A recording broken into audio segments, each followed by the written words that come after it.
Mentoring doesn't just stop at the workplace. It's on every company website. Everyone says they do it. But the way that we speak about mentoring here today is more of this all-encompassing, holistic approach or a mindset. And if we're truly committed to it, sometimes it means mentoring people onto their next move out of the company. I see mentorship as less of a one-on-one, but more of this holistic investment in our teams. What we're trying to achieve is to align people to their passions. And it's not just somebody telling you this is the mission and vision, it's we're coming up with this together and then we're living it. So we're at this kind of critical point, I think, where human connection almost needs to be revisited and we need to see the value in it, and trust cannot exist without the communication of both vulnerability and transparency. I also think we use the term mentorship and coaching sort of interchangeably, and I like to separate those two because I think coaching is more of a delegated sort of task. Mentorship, on the other hand, I see mentorship as less of a one-on-one, but more of this holistic investment in our teams and how we approach things. So it's not the what, but it's the how.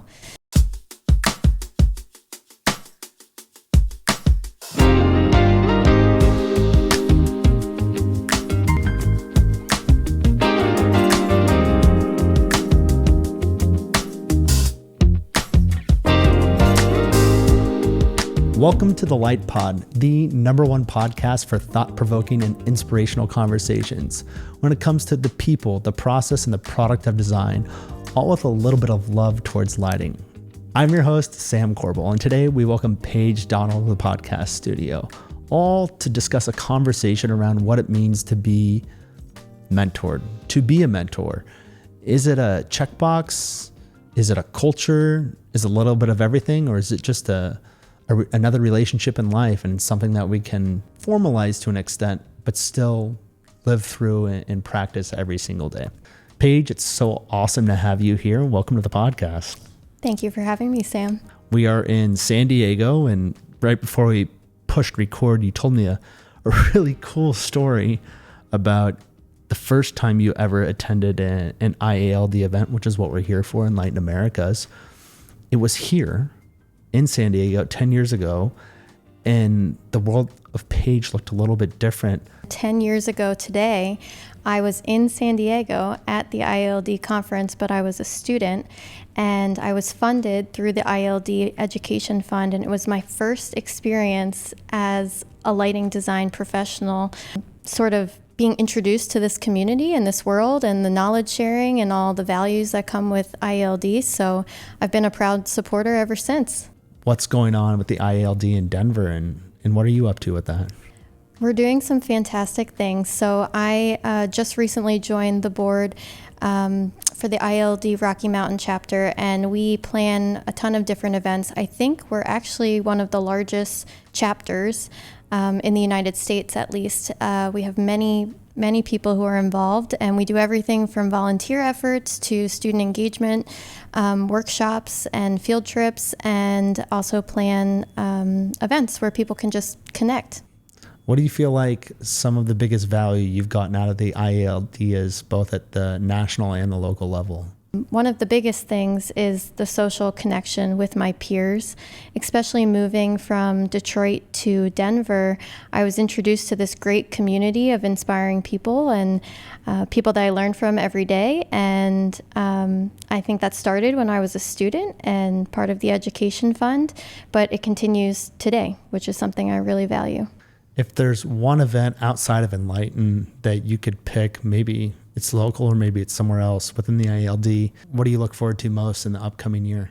I am really excited about our Rocky Mountain ski event. I actually have not attended yet, but I'm now on the planning side of things. So I'm really excited for us to hit the slopes together in Denver. I think the coolest thing about that event, though, is while it's the IALD Rocky Mountain chapter that puts it on, people from all around the country fly in for it, right?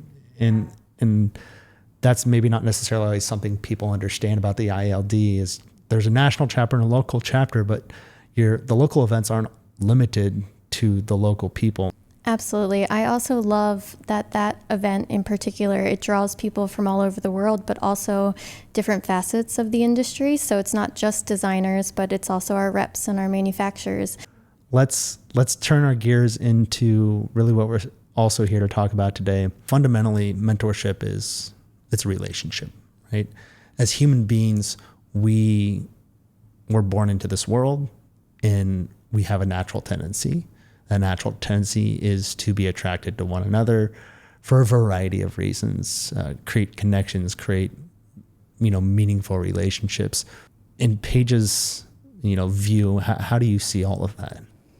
Oh boy, I think human connection is at the core of everything that we do.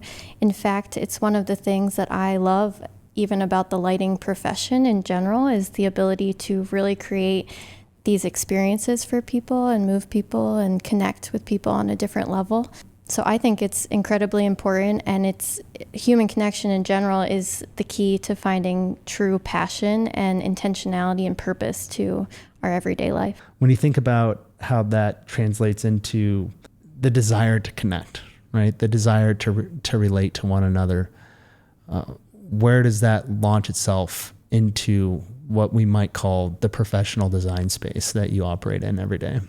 I think it's everywhere. Human connection is, it's in our internal teaming, it's in how we connect with our clients, how we connect with our work. I think it's super important to the fulfillment of people and feeling like their work has purpose, is connecting with others and I guess building around that. I think in this post-COVID world, it's even more important to start thinking about human connection. I was reading an article by a colleague of mine the other day who's a workplace specialist, and she coined this term. I think it's been used before, but it was called coffee badging. And it's this idea that our workplaces are trying to get us to come back into the office, and people they're coming in, they're swiping in long enough to have a coffee, and then they're leaving again. So we're at this kind of critical point, I think, where human connection almost needs to be revisited, and we need to see the value in it. And with that, I think mentoring is something that's super important in this day and age. And with this upcoming generation that's entering the workforce, we need to connect with them to keep people in the workforce and excited to do what we love, which is lighting. You mentioned earlier, this is all around bringing people together in that essence of human connection. It's one thing to connect with someone. It's another thing to develop that relationship. When you look at the professional environment that you come to work in and creating enough value around that to say, hey, don't just take this for granted, but appreciate it. Coming to work, coming to the office. There's a couple things that I feel like have to be established there. What are those? One of the most important things is people have to feel like they're adding value to a process or to a team. So I think with that comes, we need to be empowering each other. We need to be encouraging each other, which means we need to know what everyone's goals are. We need to know strengths and weaknesses, what people are working towards. That's all sort of under this umbrella of mentorship and just understanding each other on a deeper level so that we can work better together. And that starts with trust. What does trust mean to you? Absolutely. Yeah. I think trust, in the way that I like to talk about it, is sort of this relationship between people where there's an unspoken confidentiality agreement that anything that's shared here isn't going to be used to harm one of us, right? So feeling vulnerable and transparent, which means being able to share both professional and personal goals or ways of thinking and where your mind's at, that needs to be built upon to create this level of trust. And trust cannot exist without the communication of both vulnerability and transparency. Vulnerability is a beautiful word. It's also a big word, as is transparency. It's about a mindset. It's not about just doing something. Where do you see vulnerability and transparency being developed in the workplace? And if it's not, how can it be? That's a great question. I think my team operates a little differently than others. I think there's a lot of workplaces that maybe aren't working towards trust and vulnerability and transparency, but I think it's something that can be established if there is repetition and if we work towards it, right? We have to be working towards it. So one example I like to give is our team every year does an annual vision session where we align to our mission and our goals and what we want to achieve for that year. And we like to ask some hard questions. One year in particular, it was one of my first years with the team, and there was a really difficult question put out there about what keeps you here and what would make you leave. And at first, it was really difficult for me to even fathom how I was going to speak up to the group about what would make me leave when I had just gotten here and I barely know these people. But the way that we established that trust and vulnerability and transparency was that my boss stood up first and he recited his answer. And then we went around in a circle, sort of in order of seniority. And by the time it got to me, I felt so comfortable because everybody else was being so open and vulnerable that I was able to freely share. And I learned in that 20-minute exercise so much more. I had such a deeper connection with my peers about what drives them, what they're passionate about, and also what ticks them and what ultimately would make them not feel valued in the workplace. And I think that, that's the sort of exercise we need to start thinking, I think, outside of the box, less about the day-to-day work, but more about how can we build on that idea of human connection and a deeper understanding of each other to better fuel our work. The deeper understanding the human connection, the compassion that has to exist around those people is real. When you think about examples of how compassion just shows up every day, because that trust and vulnerability are present, what do you think allows that to shine? And where do you see that struggle to happen? There's other factors that need to be present for those things to thrive and for a culture to be successful.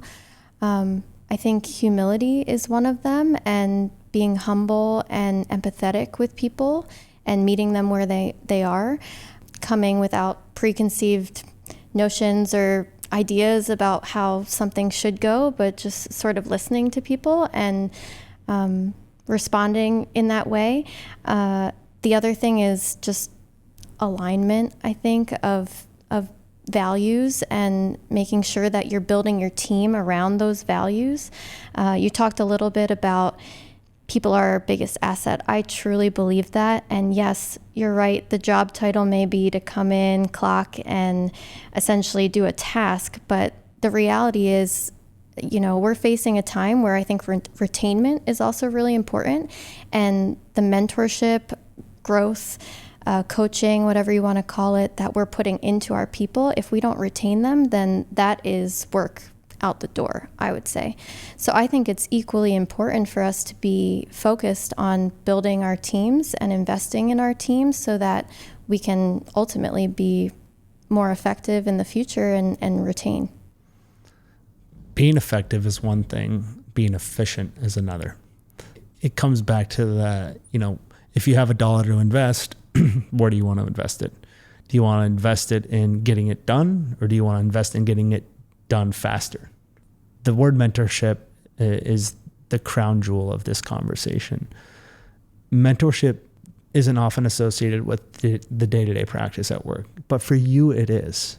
Can you dive a little bit deeper as to, how you unpack that word and how it really translates into some of this that we're already speaking to? Absolutely. I think it's first important to address that the word mentorship is thrown around and it means a lot of different things to a lot of different people. I also think we use the term mentorship and coaching sort of interchangeably, and I like to separate those two because I think coaching is more of a delegated sort of task. There's a hierarchy to it. It's usually one-on-one. It involves goal sharing and sort of advice, but it's really dedicated to an individual and it's very, I'll say delegated. Mentorship, on the other hand, I see mentorship as less of a one-on-one, but more of this holistic investment in our teams and how we approach things. So it's not the what, but it's the how. And I think it's important to note that because it also doesn't have to have hierarchy. I truly believe that we are all mentoring each other. I'm not just relying on my older staff or my more senior experienced staff to teach me something, but my newest staff members are teaching me things every day. So I think that's where that humility comes into a little bit, understanding that even though you have experience, you don't necessarily have all the answers. And so being able to view everything, your teaming, how you interact with your clients, how you coach, even through that lens of mentoring as a mindset, I think is just a different way of thinking that I would like to explore more. It's easy for a design community to get wrapped up in, like, I've seen it all, and I don't want you to make the same mistakes, or we can't make the same mistakes because we don't have the time, because we don't have the fees or anything. What does it look like to set that aside, slow down, and, as you mentioned, let the mentorship go in all directions across peers, regardless of their experience? Yeah, that's another great question. You're absolutely right. I think with experience comes knowledge, a base level knowledge of what to expect, right? But I like to tap the younger generation to tell me what I wasn't expecting. I think that's really important. So I think this brings up the topic too of just normalizing feedback, but not just top-down feedback, but bottom-up feedback as well. For example, when we do critiques, which is something that we value in our team, we do regular critiques. Every project gets a critique. We have individuals from every level within the group represented. So we have a senior, a mid-level, and a junior staff member. And I'll tell you, sometimes I get some of the best feedback from my junior staff members because they challenge me to think about something a little bit differently, or they bring something new to the table that I wouldn't have expected. And I think that's important because we should always be challenging and innovating and kind of changing our way of thinking. And in order to adapt to the times, I think everybody needs to be represented in that feedback for it to work. The other thing that I would like to mention about feedback is, I mentioned it doesn't always have to be top down. I think we should, rather than asking for feedback on how I'm doing, I want to ask how I'm doing as a mentor to them. Like, how have I been communicating with you this week? Can we do better? Because I think that's something that we don't think about a lot either, is if you're always looking for feedback top down, then you're not receiving feedback bottom up and sort of understanding where you can make improvements to be a better mentor or coach, or communicate better with those below you as well. How do you create that time? It's fundamentally stated, like, everybody's busy, everybody's out of time, everybody's got too much going on. What's there? What's in your mind's eye? What's present to help you say, and your entire team to say, this matters? I think it comes down to alignment of core values. My team, we value mentoring. We hire off of it. It's expressed from the very beginning. So it's something that we're all dedicated to. And I think one good example of that is, we were talking earlier about the hiring process. And it's interesting, when we hire, our most senior people are interviewing, yes, to see that this individual might be a good fit for the team, but ultimately it comes down to the whole team, because the question that they ask us is, you are the ones that will be day to day with this individual. When they're new, you're going to be teaching them, instructing them, like, what are their strengths? What are their weaknesses? Are you invested in growing them? So I think it's a different mentality of thinking about things, just about committing yourself to this idea of mentorship as a core value of your team. It's a commitment. It takes that opportunity. It's a commitment, and it affords an opportunity to create something special. I want to take a quick break, but when we come back, I want to dive a little bit deeper into not only the fact that this totally is possible and can happen, but when you put mentorship at the core focus, when you put mentorship at the core focus of a team, what the pillars of it are, how you truly execute on it, and you can share a couple stories with us about what you've truly experienced at the Smith Group with it. Sound good? Sounds good.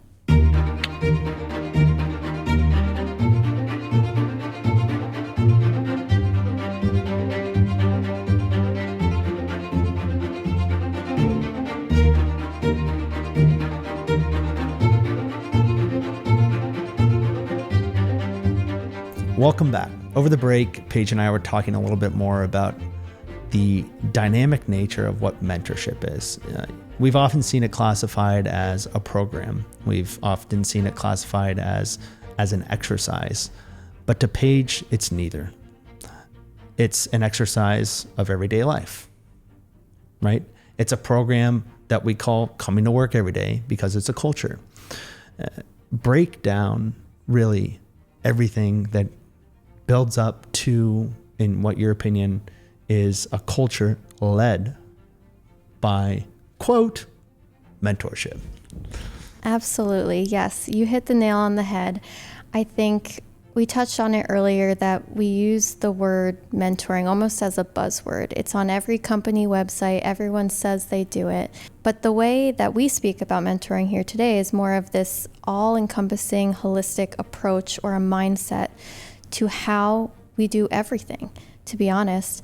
I think a good example is we have these weekly team meetings where we essentially come together and talk about what projects are on the horizon, what opportunities are out there, and then we together as a team figure out who's best positioned to be on that project and why.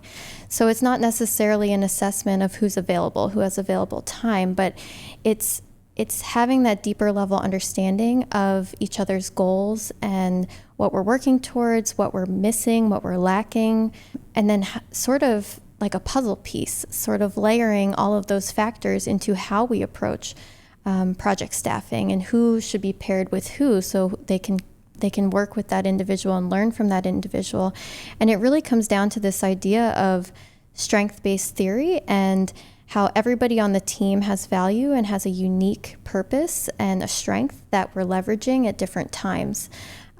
We wouldn't want a team where everybody necessarily has the same skill sets. That's great.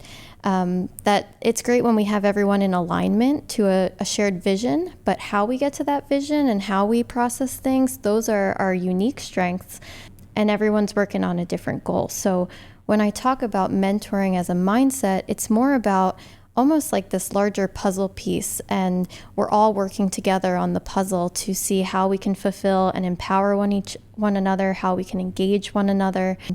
It's this kind of ever-evolving process, not just a one-off term that can be used for feedback or goal setting or whatever you want to call it.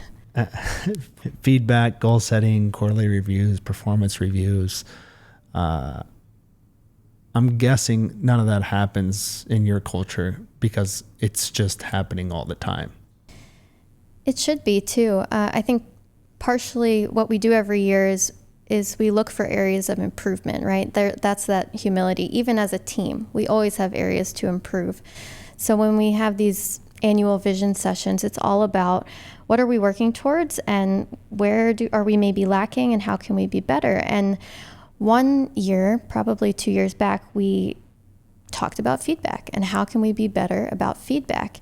And we boiled it down to sort of these different sectors, one being an annual one-on-one mentor feedback of how we're doing one-on-one with each other in these unique relationships that we have, because mentoring it's not one size fits all, right? A mentoring relationship is based off human connection, and there's two individuals in that relationship, and how I mentor one person may be different than how I mentor another because they are unique in both their individuality and how they think and how they process and what they need.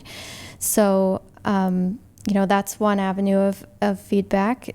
I think the other avenues of feedback are we have a weekly check-in in our calendar where if you're working with anybody, it's 10 minutes, 10 questions, and you ask them, how was communication this week? What are you excited about next week? What's something you struggled with? And they're just sort of these automatic points that we hit every week with the people we're working with that help us to continually build on those relationships and that connection that we were talking about earlier. It's just 10 minutes. How do you create the dedication to that routine? I mean, it would be so easy to say, well, it's just 10 minutes, I'll do it later, and then never come back to it. I think we hold each other accountable. I think that's the biggest thing. Like I said, mentoring is so ingrained into our culture that it's almost hard to pinpoint what elements are mentoring and what elements are just team dynamics. But we value it and we see it as important and critical. And then we get feedback later and we ask, how is this going? Is this working? And the feedback on that particular feedback loop was that people love it. It's quick, it's 10 minutes, and it allows a process, which might be a difficult project that's happening that week, where everyone's stressed and there's a deadline and it was rough. It allows for 10 minutes of space to just sit together and talk about how each of you is doing and how you can be better next week together, right? So it's almost also putting the onus on the team. There's no onus on one individual or the other. It's a team effort to meet and talk about those things. Who creates all this stuff? Like, is there a committee that you guys have? Is there, the HR office? I mean, like, how did something like this come into an existence? It's us. Yeah. I think this all started with my boss. I'll give him a shout out, Rodrigo Manriquez. He started the studio with Jeff Gerwing many years back. But when I joined, he was my leader. And like I said, we hire based off this mentality. So coming in, this is what we value and this is what's important to us. And then we continue and hold ourselves accountable as a team to do that annual vision session, which is one day where we commit the whole day to just talking about our team, our dynamics, what we can improve upon. And out of that, I think, comes an inherent passion. We talked about passion, like you have to be passionate about things to do it. So we call it lead something. So at the end of this conversation, when everybody's done talking about the team and how we can improve and what our goals are, we come up with maybe the 3 or 5 takeaways that were really important and things we want to work on this year. And then we ask people, who wants to lead this effort? And people volunteer. And I think that just shows the commitment that people have to the team and wanting to better the team, because it's an investment, yes, but it's an investment not only in the team, but also in yourself, I think, in your fulfillment and empowerment and how valued you feel within that team. It's pretty magical how there's this meeting of the minds, but it's all the minds. All this stuff is talked about, and the takeaways are spoken up and volunteered for. I mean, that to me speaks to what happens when you invest in your people and a culture. As a leader, you can only imagine there's a never-ending task list to do. As the leader or a bigger leader or one of the key leaders of a business, people are naturally always coming to you.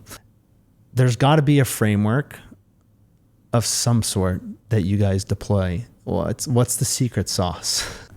I really don't know that we do have a framework. I think we've been passing down this mindset for so long that it's just, and it's ever evolving. That's the other thing. There's no script for how we are to function, aside from we know we have to have a vision session every year.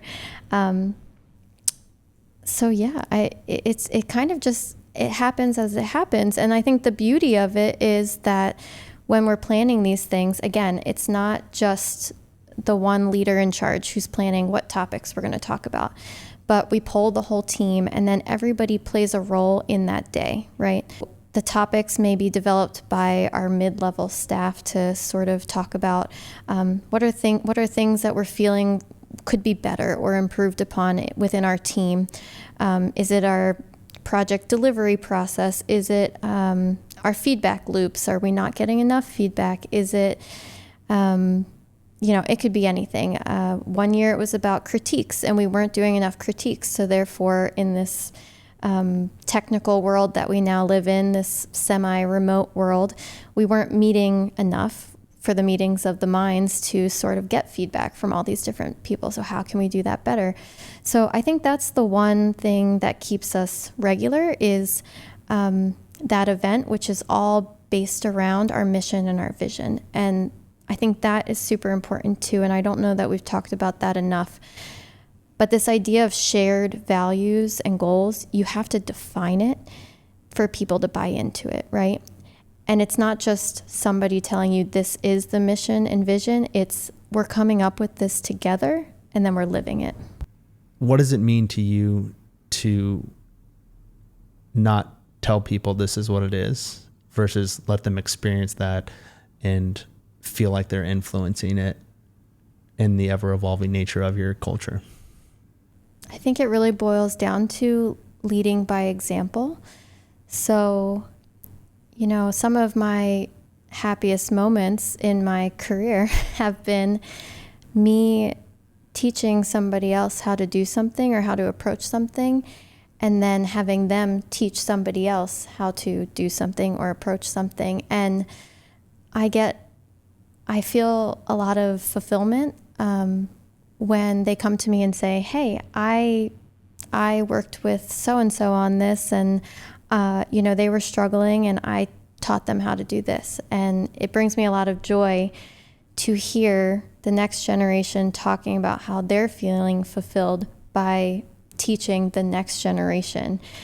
I'm not sure that answered your question whatsoever, but I think it's leading by example. And the more you show someone, it's sort of like trust, right? The more you show what's possible, the more it just starts to inherently get passed on and continue to happen. What's one moment or one story that just shines for you, makes you smile specifically, where you knew this was just totally working? This is going to be an atypical story. So I have a very close colleague and friend who was very prominent in the lighting industry for a very long time. He worked within our team. We loved him, all the work that he did. And he basically got mentored out of the group. He was a great lighting designer, but his passions were elsewhere. And because we were so aware of his goals and what he loved to do and how he'd spend his after hours putting into specifically computational design, we were able to very cordially sort of point him and mentor him into the right direction. And then he went on to be a head of computational design at another company, and he felt fulfilled.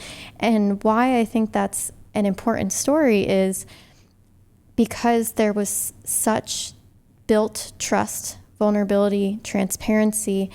He felt open enough to share who he really was and what he really loved with the team. And the team ultimately helped him move on to his next thing. So mentoring doesn't just stop at the workplace. It's a mindset.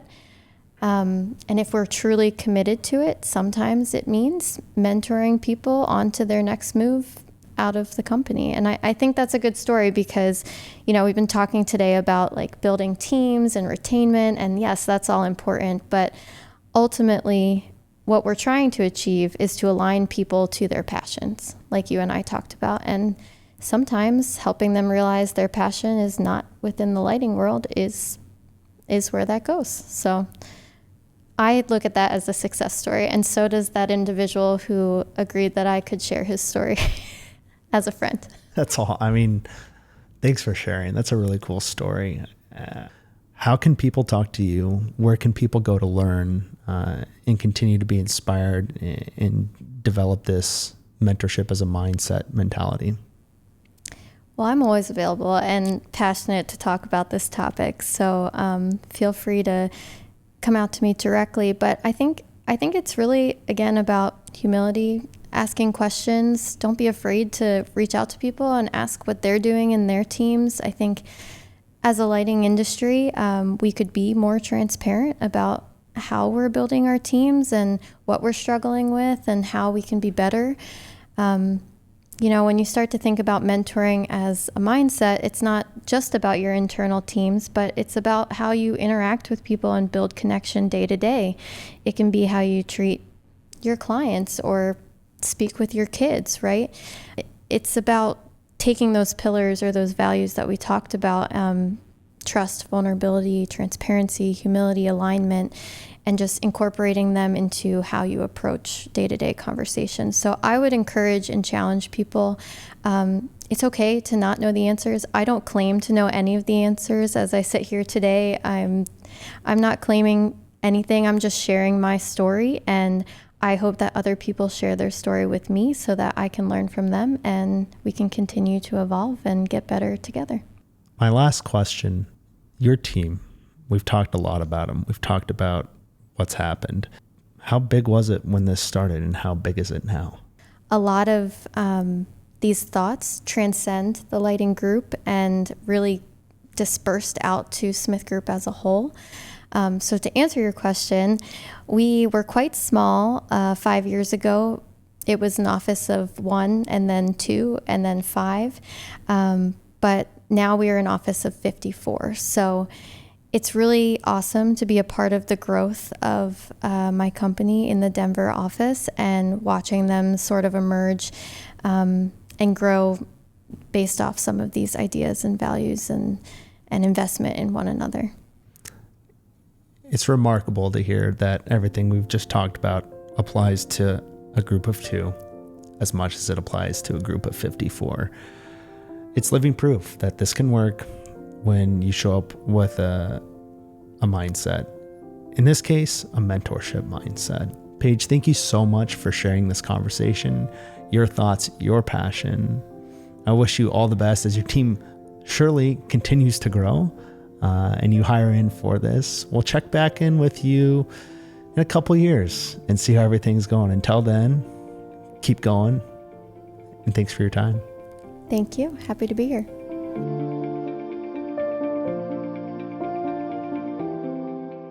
Hey, it's Sam. Thanks again for listening to this episode of the Light Pod. In case you didn't know, this entire episode was actually also produced with a video attached to it. So make sure wherever you listen to this, you think about watching it next time. It's amazing the connection you'll have when you not only listen, but you watch the brilliant minds who join us to celebrate the people, the process, and the product behind design.